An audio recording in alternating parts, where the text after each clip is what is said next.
Hey folks, it's Ben. I'm here with our DIY haying project.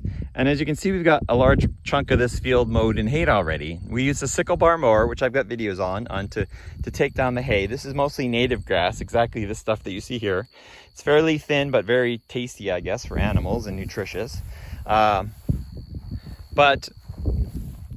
prior to acquiring this guy right here, we would have to hand rake everything with a rake, you know, a leaf rake. So that would be fine on smaller fields, but on something this big, not so much. So what we did is at auction, we acquired one of these. This is an RV, I'm gonna call it a mini rake or acreage rake or something like that. It uses, I think these are between 12 and 14 inches round, and primarily used on your lawn as a de-thatching device. I mean, it's so good at that, it's crazy. And this is one of two particular styles, but I'll get into that later. But long story short, you lower these down, and as you pull them with your ATV, in this case I use the garden tractor or a lawn tractor, these wheels slowly spin and they take all the debris and they slowly move it down the machine and they kick it out on the end there. So what it does is it takes this large swath of hay and pushes it over there. Now, you can operate it at kind of different levels, right? Like right now it's in transport level, but with this handle and the hitch here, you can actually, through the cables, lower them down and then actually just let the weight of them sit on the ground. Now, as you can see, obviously, there's some force involved with that. And so the company has provided these weight trays to put weight over the wheels, because otherwise the wheels will, the spinning hay rakes will actually pull a trailer over. So by putting weight on these tires, we actually kind of keep it more in line, lets the tines of the rake do their thing. And then each one is individually sprung to each other indirectly through a spring here and a cable that comes around, and that's popped off, but shouldn't be too much of a big deal. And then the other side, so there's a little bit of give, a little bit of suspension travel in the rake. Now, online reviews for these are always good for lawns. It does great on lawns. It's amazing on lawns. I can't emphasize that enough. But in large field haying, not so much. And my experience has been is that after some seat time, you learn how to do it better.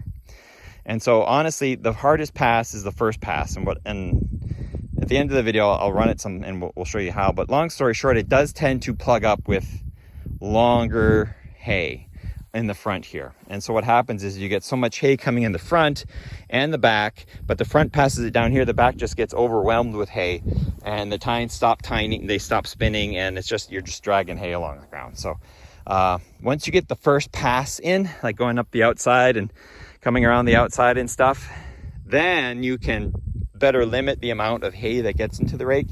And I just load up these three to take all that hay and push it over, and it has no problem. And then this one, these three just pick up the scraps, and I'll show you that. Well, I got some hay that's still been baled or been windrowed. I'll go over that and kind of show you how I flip hay with it too. But the key to doing large amounts of hay, like tall, freshly cut stuff, is to have your tines up high. So like lower it, but not to the ground.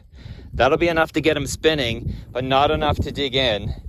And it'll help smooth them out, and it won't overload the wheels, and it'll run great. Number two is to not use a lawn tractor.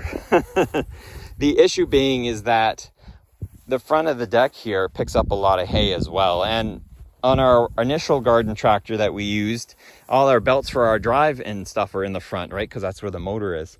This one does a better job of it because everything's in the back. So all that happens is you slowly lift up the front and you lose your steering. You back up, it rolls off the pile, you kick it over, and then you hop back on again, and away you go. But ultimately, I've been working on getting a tractor that doesn't have anything underneath it, so you can just drive over anything, and there you go. So that's the simplicity of it. It's really good. They're fairly expensive. You can get these on Amazon in two flavors. I mentioned that before. This style here, which has three in that direction, then the hay comes back and then goes over and out.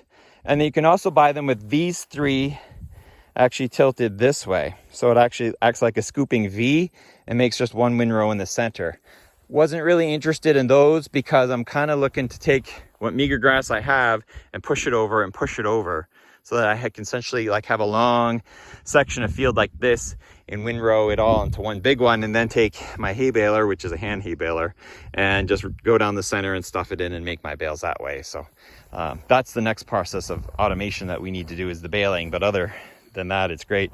So this is a fantastic machine. I'm hoping to, I have smaller weights, I just can't find them right now, so I strapped a 25-pound barbell there and some discs off a vehicle, used ones that we're gonna go to the dump just for weight to help keep the tires down.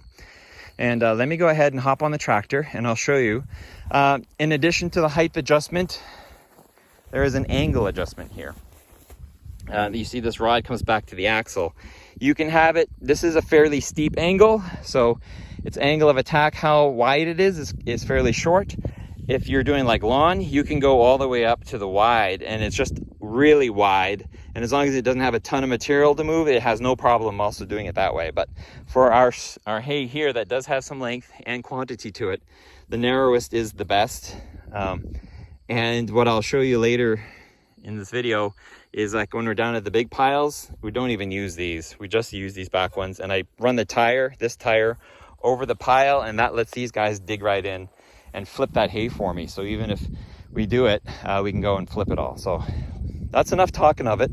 I recommend it. We got this one at auction for 250 bucks. So still, for me, pricey, but cheaper than the 700 bucks or so on Amazon.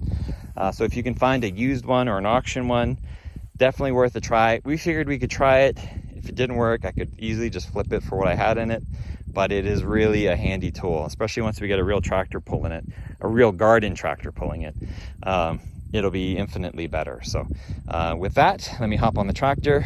And what I'm gonna do is show you some video. We'll take this row of essentially scraps and we'll push it all over to the side with this guy. And then we'll go ahead, and then whatever we have left, which isn't much, that's why I wanted to get the video in, is I'll show you how to flip that hay too, so that you can get it all dried out. Okay, I'm gonna try to yell over the tractor. So we have we're in travel mode, so I'm gonna go ahead and drop these all the way down and then pull them up till I see them tweak up just a bit, probably like there. So we got some tension on the springs pulling them up, so they're not fully pushing into the dirt or the ground.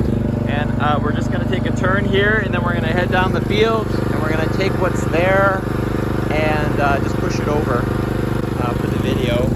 And I usually sit side saddle on my lawn tractor, so I got a brake pedal, but I can also kind of operate the handle if I have to as well. Let's go ahead and start that up.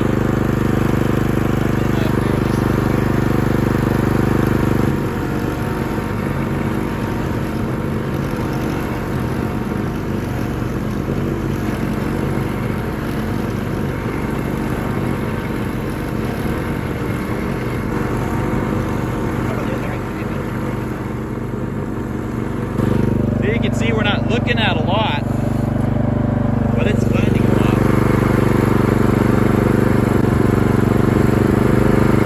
You can see where the weight is causing those tires to kind of grab a little bit. I'll lift it up one more notch. Just relieve that.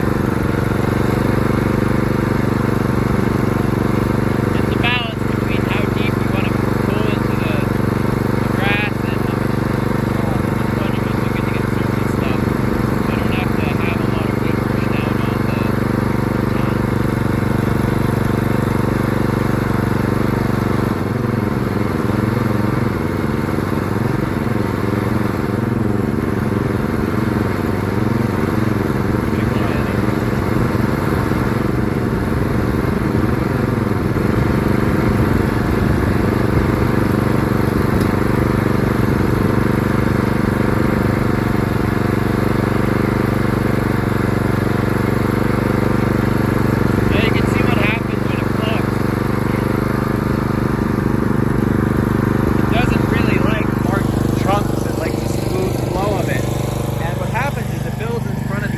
and it lifts it up a little bit, and it causes the tines to stop spinning. Of course, it's easy to fix. You just get in here with your hand and pull it out. But that's the balance of the height and how much you have and how much you're taking in. These front tines had it hit it. If it was just the rear ones, it probably would have just blown right out the back of the side.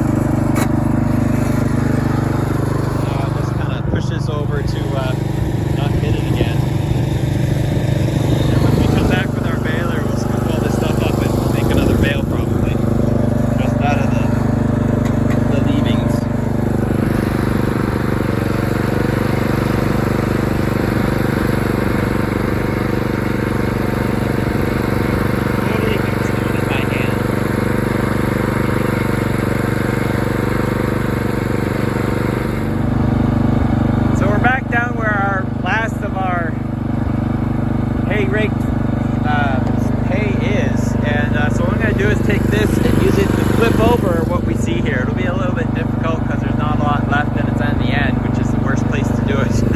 It's easier along the strip there. But what I'm gonna do is, long story short, is put that tire right in the middle of that row, and that'll let those three just dig in and flip.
Do that a couple more times and you'll have that actually moved over and upside down. So that's how you do it with this little bit of piece of equipment.